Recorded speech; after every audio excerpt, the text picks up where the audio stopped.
नमस्ते बच्चों। आज हम पाठ 2 में बात करने जा रहे हैं मादा जनन अंग, पुष्प के मादा जनन अंग की, जिसमें हम बात करेंगे स्त्री केसर, गुरु बीजाणुधानी और भ्रूण कोश की संरचना और उसके विकास का। ठीक है, तो देखो यहाँ सबसे पहली बात, तो पुष्प में मादा जनन या स्त्री जनन अंग के रूप में जो भाग काम करता है उसको हम गाइनोशियम या जायांग कहते हैं। अब जायांग के अंदर स्त्री केसर की संख्या कितनी है?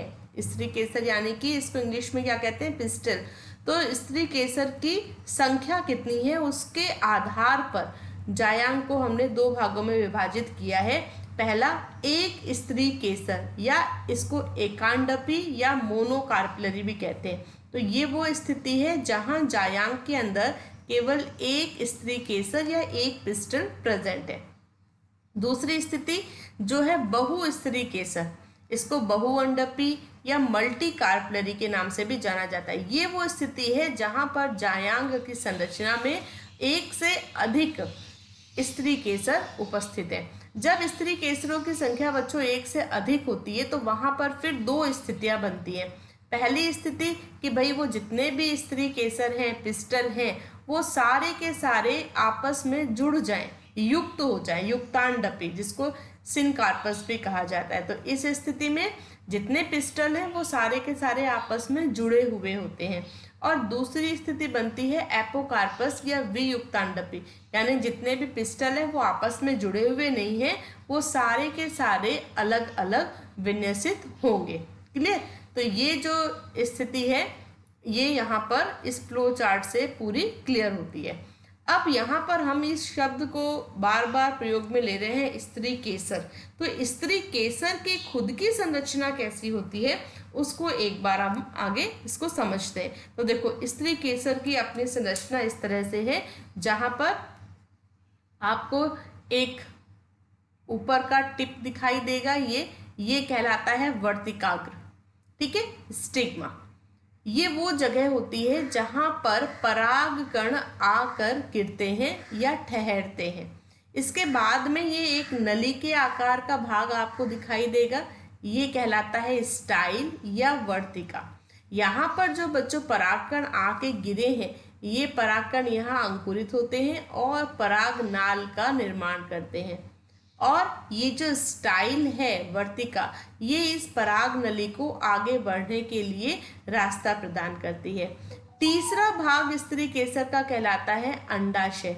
ये बच्चों ये नीचे का ऐसा ये जो फूला हुआ भाग आपको दिखाई दे रहा है, ये कहलाता है अंडाशय। ठीक है, इस अंडाशय के अंदर एक पूरी गुहा उपस्थित है, यानी एक कैविटी है, खाली स्थान है। इसको हम गर्भाशयी गुहा या लोक्यूल के नाम से जानते हैं। इस लोक्यूल के अंदर एक भित्ति उपस्थित होती है जो कहलाती है प्लेसेंटा या अपरा, और इस प्लेसेंटा के ऊपर ही विभिन्न क्रम में मेगास्पोरेंजिया या गुरु बीजाणुधानी, बीजांड या ओव्यूल, ये सब इसके एक के ही नाम है ना। तो इसमें कभी कंफ्यूज मत होना कि गुरु बीजाणुधानी क्या है, बीजांड क्या है। तो गुरु बीजाणुधानी, बीजांड, ओव्यूल, ये सब एक ही संरचना के नाम है। और वो संरचना किससे जुड़ी हुई होती है? वो जुड़ी हुई होती है प्लेसेंटा से, यानी कि प्लेसेंटा से ही ये संरचना एक तरह से हम ये कह सकते हैं कि बनती है। ओके, अब प्लेसेंटा के नहीं, इसके गुरु बीजाणुधानी के अंदर प्लेसेंटा, ये ब्लू कलर से मैंने आपको शो किया, और ये ग्रीन कलर से आपको बीजांड या गुरु बीजाणुधानी या ओव्यूल दिखाई दे रहा है। अब इस ओव्यूल के अंदर अंड कोशिका का विकास होता है।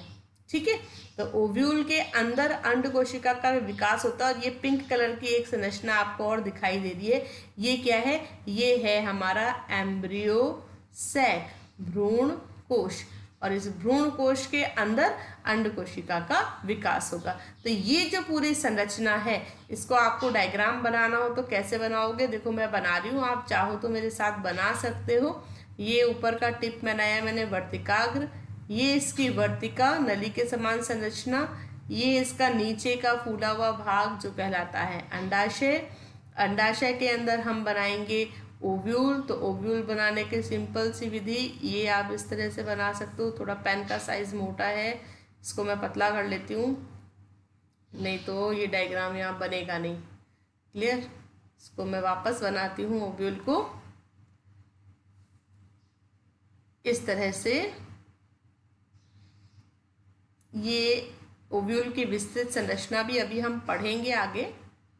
यहाँ पर आपको ये इसके भित्तियाँ होती हैं और इसके अंदर उपस्थित है ये हमारा एम्ब्रियो सैक, जिसके अंदर अंड कोशिका का विकास होगा। ठीक है, तो इस तरह से आप इस संरचना को बना सकते हो। तो ये पूरी संरचना क्या कहलाती है? ये पूरी संरचना का नाम है स्त्री केसर। ठीक है, इंग्लिश में कहते हैं पिस्टल।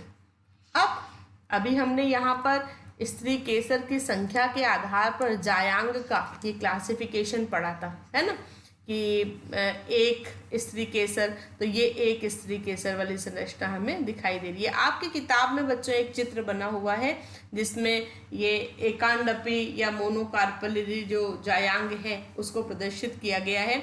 और वो चित्र कुछ इस तरह से है जिसमें आपको इस तरह से 5 स्टिग्मा दिखाई दे रही हैं। एक सिंगल ये आपको वर्तिका दिखाई दे रही है और नीचे का ग्रीन कलर का ऐसे फूला हुआ अंडाशय दिखाई दे रहा है पुष्पासन के ऊपर रखा हुआ। और यहाँ पर नाम लिखा हुआ है पौधे का, वो है गुड़हल।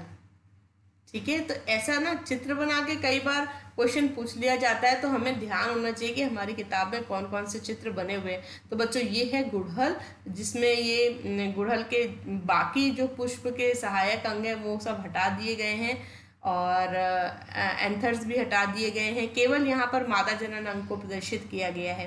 क्लियर? तो ये मोनोकार्पलरी ये कंडीशन एकांडपी स्त्री केसर को प्रदर्शित किया गया। ठीक है, अभी अपन बात करते हैं युक्तांडपी और वियुक्तांडपी, इनके भी चित्र अपन देखते हैं।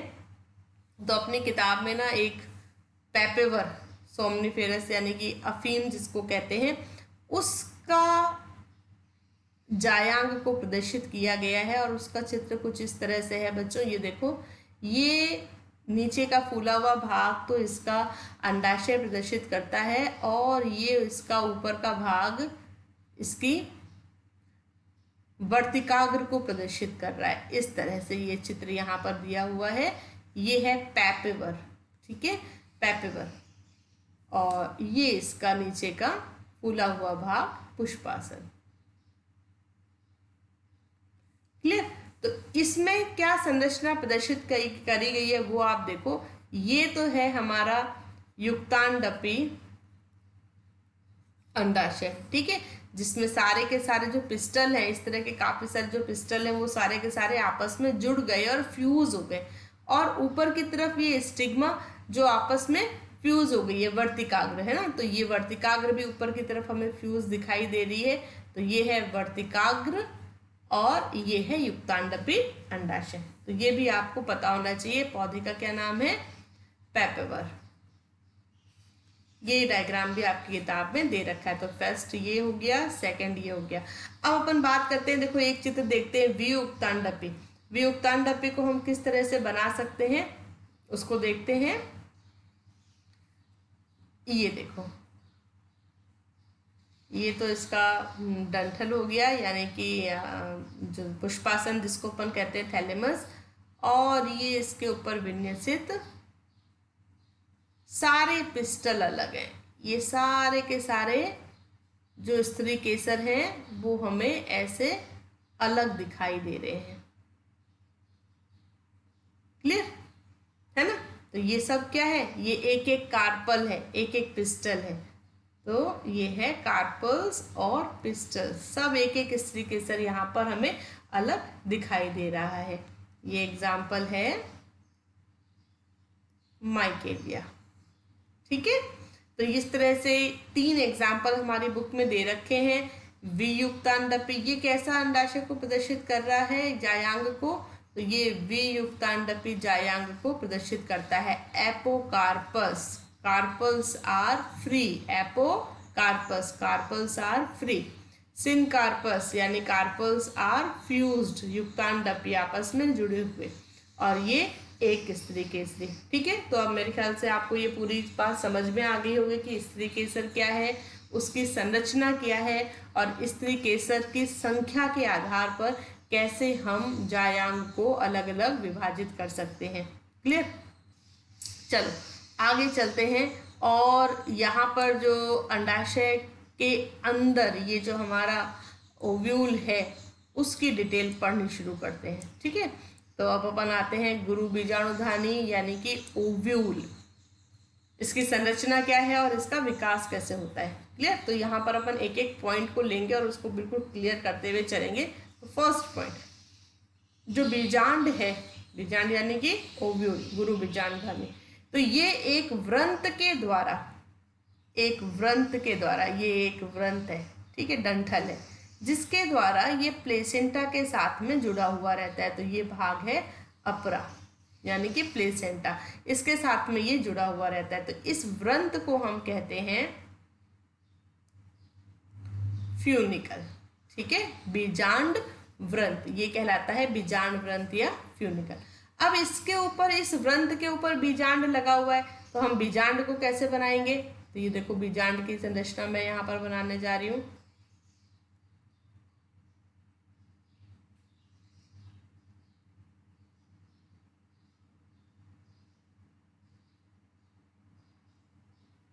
इस तरह से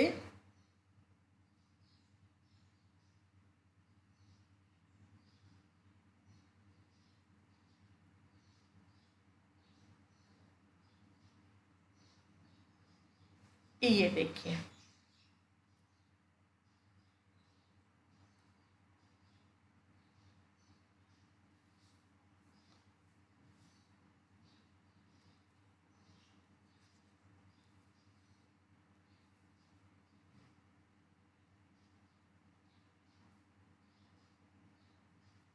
ये है बीजांड। अब देखो बीजांड और बीजांड व्रंत आपस में जहां पर जुड़ते हैं, तो ये वो भाग है जहां पर ये दोनों आपस में जुड़ रहे हैं। क्लियर? तो ये भाग क्या कहलाता है, ये भाग कहलाता है नाभिका या हाइलम। क्लियर? नाभिका या हाइलम, ये कौन सा भाग है जहां पर बीजांड व्रंत और बीजांड आपस में जुड़े हुए हैं। दूसरा पॉइंट क्लियर? चलते हैं तीसरे पॉइंट के ऊपर। बीजांड जो है वो एक या दो आवरणों के साथ में घिरा हुआ होता है। ये एक या दो आवरण है जिनसे ये बीजांड घिरा हुआ रहता है, ये कहलाते हैं अध्यावरण या इंटेगुमेंट्स। क्लियर? अब ये इंटेगुमेंट जो है वो इस पूरे बीजांड के चारों ओर फैले रहते हैं, लेकिन एक जगह ऐसी होती है जहां पर ये अध्यावरण अनुपस्थित होते हैं, यहाँ पर ये इंटेगुमेंट नहीं पाया जाता। इस भाग को हम कहते हैं बीजांड द्वार या माइक्रोपाइल। बीजांड द्वार या माइक्रोपाइल, ठीक है, ये वो जगह है जहां पर इंटेगुमेंट उपस्थित नहीं है। ओके, और ये जो सिरा है बीजांड का, माइक्रोपाइल वाला, इसको हम कहते हैं बीजांड द्वार सिरा। ठीक है, क्या कहलाता है, बीजांड द्वार सिरा या फिर माइक्रोपाइलर एंड। इसके ठीक विपरीत, ये बिल्कुल इसकी अपोजिट साइड है, तो इसके अपोजिट साइड वाला जो भाग होता है ये वास्तव में बीजांड का आधारी भाग होता है, और हम इसको निभाग या चालाजल एंड कहते हैं। निभाग या चालाजल एंड कहते हैं। तो ये है हमारा नेक्स्ट पॉइंट। ठीक है, निभाग या चालाजल एंड जो बीजांड का आधारी भाग होता है। क्लियर यहाँ तक? अब देखो ये जो बीजांड है इसके अंदर कोशिकाओं का एक पूरा सघन समूह पाया जाता है, जो इस बीजांड के बीजांड काय यानी कि न्यूसेलस का विकास करता है। बीजांड काय या न्यूसेलस, ये जो कोशिकाएं होती है, इन कोशिकाओं की विशेषता क्या होती है कि इसमें प्रचुर मात्रा में पोषक पदार्थ संचित रहता है। क्लियर? अब इस बीजांड काय के अंदर ही गुरु बीजाणु से मादा युग्मकोद्भिद यानी कि भ्रूण कोश का विकास होगा। एम्ब्रियो सैक का विकास इस न्यूसेलस की कोशिका से होगा। तो देखो न्यूसेलस की कौन सी कोशिका से कैसे भ्रूण कोश का विकास होगा, इसको हम आगे पढ़ते हैं। यहाँ तक मैं सोचती हूँ आपको सारे पॉइंट्स क्लियर हो गए होंगे। चलो आगे चलते हैं और पढ़ते हैं मेगा स्पोरोजेनेसिस, यानी कि कैसे न्यूसेलस की कोशिका से गुरु बीजाणु जनन की प्रक्रिया होगी। तो देखो, गुरु बीजाणु मात्र कोशिका, इससे गुरु बीजाणु के निर्माण होने की जो प्रक्रिया है उसको हम गुरु बीजाणु जनन कह लेते हैं। ठीक है, अब ये जो हमारी न्यूसेलस के माइक्रोपाइलर एंड है, माइक्रोपाइलर एंड बीजाणु द्वार वाला जो सिरा है, यहाँ पर बच्चों कोई एक कोशिका आकार में बड़ी होगी और इसके पास बहुत सारा पोषक पदार्थ युक्त तो जीव द्रव्य होगा और इस कोशिका में बच्चों अर्धसूत्री विभाजन होगा। इस कोशिका में अर्धसूत्री विभाजन होगा और ये कोशिका अर्धसूत्री विभाजन के द्वारा यहाँ पर 4 कोशिकाओं का निर्माण करेगी। हम जानते हैं अर्धसूत्री विभाजन से एक कोशिका से 4 पुत्री कोशिकाओं का निर्माण होता है, तो इस तरह से 4 पुत्री कोशिकाओं का यहाँ पर इस एक कोशिका से निर्माण हो गया। अब ये जो 4 यहाँ पर गुरु बीजाणु बने हैं, अच्छा इस कोशिका को हम क्या कहेंगे? जो सबसे पहली कोशिका थी ये है गुरु बीजाणु मातृ कोशिका।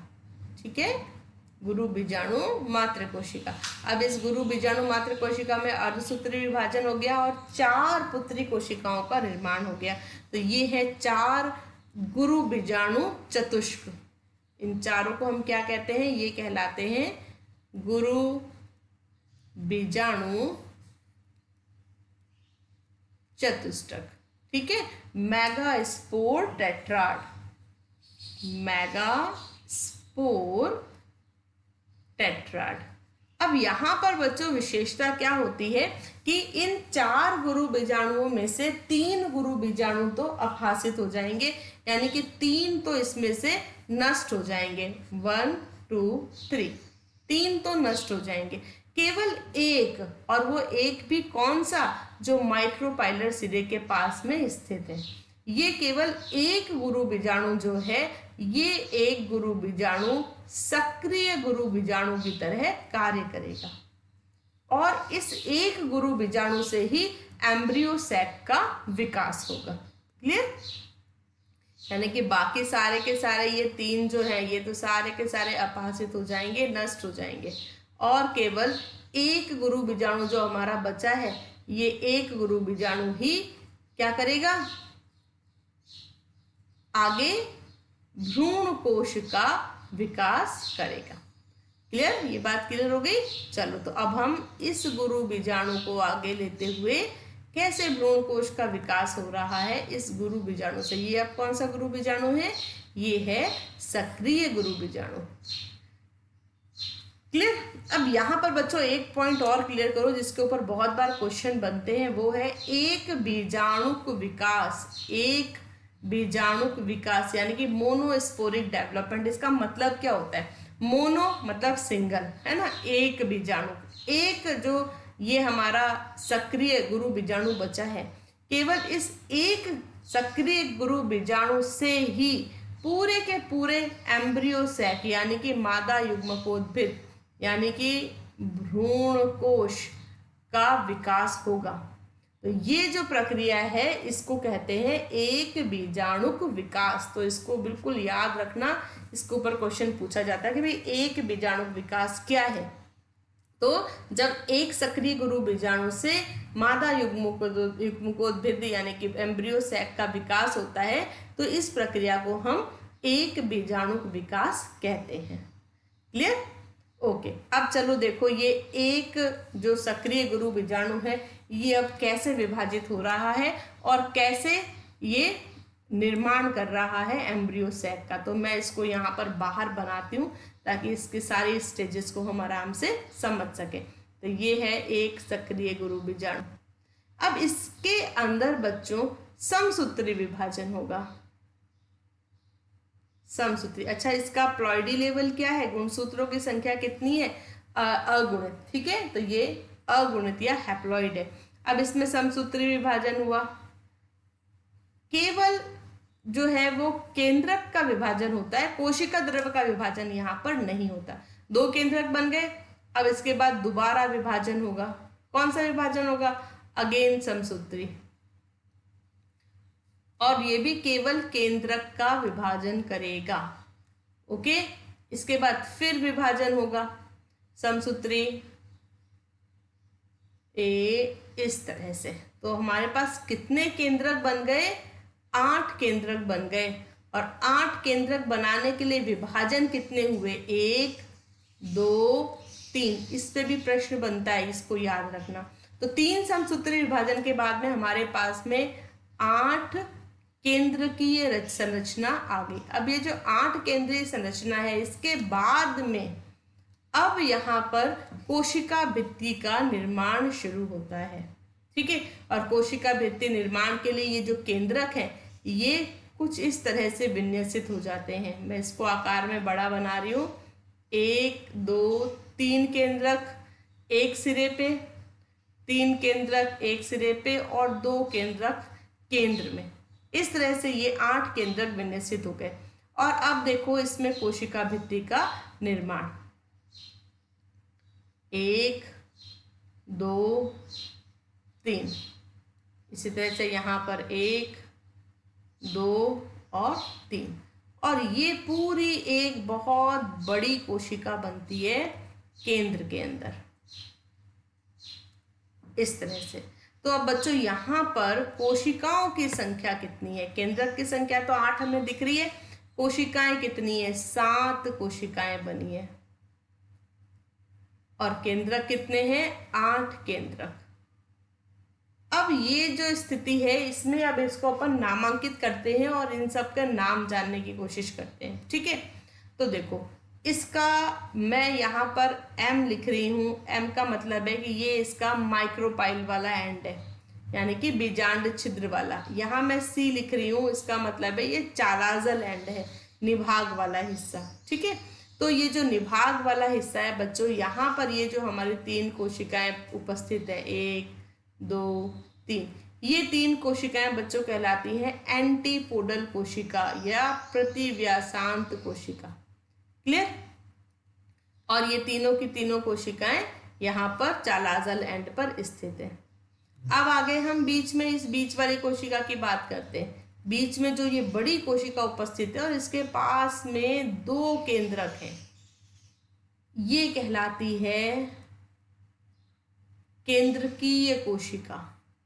केंद्रकीय कोशिका। और इसके जो केंद्रक है ना, वो कहलाते हैं ध्रुवीय केंद्रक। ध्रुवीय केंद्रक। ठीक है, तो ये केंद्रकीय कोशिका और ये ध्रुवीय केंद्रक। इसका भी मैं यहाँ पर नाम लिख देती हूँ, प्रतिव्यासांत कोशिका।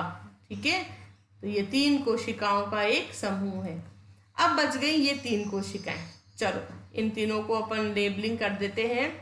तो ये जो तीनों कोशिकाएं बच्चों हैं, ये कहलाती हैं अंड समुच्चय। इसको हम क्या कहते हैं? ये कहलाता है अंड समुच्चय, एग एपरेटस। ठीक है, इस एग एपरेटस में 3 कोशिकाएं हैं। मैं इसको मार्क करती हूँ, कोशिका नंबर 1, कोशिका नंबर 2, कोशिका नंबर 3। तो इन 3 में से कोशिका 1 व 3 ये तो कहलाती हैं सहायक कोशिकाएं या सहाय कोशिकाएं, सिनर्जिड। इनको सिनर्जिड कहते हैं। ठीक है, और जो कोशिका नंबर 2 है, ये आकार में थोड़ी बड़ी होती है और ये कहलाती है अंड कोशिका। क्लियर? तो ये पूरी 7 कोशिका और 8 केंद्रक की जो संरचना विकसित हुई है, ये है हमारा भ्रूण कोश, एम्ब्रियो सैक। इसको मादा युग्मकोद्भिद भी कहा जाता है। ठीक है, एम्ब्रियो सैक क्या कहलाता है? मादा युग्मकोद्भिद। क्यों कहलाता है? क्यों? क्योंकि इसके अंदर ही हमारी अंड कोशिका का विकास हुआ है। ये अंड कोशिका का विकास हुआ है। ठीक है, ये अंड कोशिका क्या है? ये है मादा युग्मक। तो मादा युग्मक का विकास किसके अंदर होता है? मादा युग्मकोद्भिद के अंदर। तो ये जो भ्रूण कोश है, ये मादा युग्मकोद्भिद भी कहलाता है। क्लियर? यहाँ तक समझ में आया? चलो अब ये टॉपिक अपना पूरा हो चुका है। इसका थोड़ा सा पार्ट जो बाकी है वो नोट्स में मैं आपको यहाँ पर समझा देती हूँ। ये देखिए, केंद्रकीय कोशिका की बात हमने कर ली थी, ध्रुवीय केंद्रक की कर ली, अंड कोशिका की कर दी, सहायक कोशिका की कर दी, और ये सब मिलकर अंड समुच्चय या अंड उपकरण बनाते हैं। ठीक है, और बहुत इंपॉर्टेंट, ये कहाँ स्थित है वो भी मैंने आपको बता दिया, माइक्रोपाइलर एंड पर, यानी कि बीजांड द्वार सिरे पर ये स्थित होते हैं। हाँ, एक चीज देखो रह गई, वो है फिलीफॉर्म एपरेटस। फिलीफॉर्म या गैप है एपरेटस, तंतु रूप समुच्चय, ये क्या होता है इसको समझना आप मेरे साथ में। तो बच्चों, ये जो हमारी 1 और 3 सिनर्जिड कोशिकाएं हैं, इन सिनर्जिड कोशिकाओं के पास में इस तरह से तंतु के समान संरचनाएं उपस्थित होती हैं। ठीक है, ऐसी फिलामेंटस, तंतु के समान ऐसी संरचनाएं उपस्थित होती है। कहाँ उपस्थित होती है? दोनों जो हमारी सहायक कोशिका है, ठीक है, किसके पास में? सहायक कोशिका, सिनर्जिड के पास में। और ये बहुत इंपॉर्टेंट रोल प्ले करती हैं। क्या इंपॉर्टेंट रोल प्ले करती हैं? ये जो पराग नली ऊपर से आवर्तिका में से, उस पराग नली को ये दिशा बताती है, यानी कि पराग नली सबसे पहले इन सिनर्जिड के अंदर ही प्रवेश करती है, और उसके बाद पराग नली में से जो उसके अंदर नर युग्मक है, वो नर युग्मक यहाँ पर निकाला जाएगा बाहर, और फिर वह नर युग्मक आगे जाकर अंड कोशिका के साथ में निषेचन की क्रिया प्रदर्शित करेगा। ठीक है, तो पराग नली को दिशा या रास्ता बताने का जो काम है वो ये फिलीफॉर्म एपरेटस या तंतु रूप समुच्चय करते हैं। तो इस तरह से बच्चों, एक भ्रूण कोश के अंदर 7 कोशिकाएं होती हैं और 8 केंद्रक पाए जाते हैं। क्लियर? तो यहाँ से बहुत सारे क्वेश्चंस बनते हैं। उन क्वेश्चंस को आपको, अगर आपको ये सब कंसेप्ट समझ में आ गया होगा तो आप उन सारे क्वेश्चंस का आंसर भी आराम से दे पाओगे। क्लियर? चलो, तो फिर मिलते हैं नेक्स्ट वीडियो लेसन में। इस वीडियो के डिस्क्रिप्शन बॉक्स में नोट्स का लिंक आपको दिया हुआ है। Okay, bye.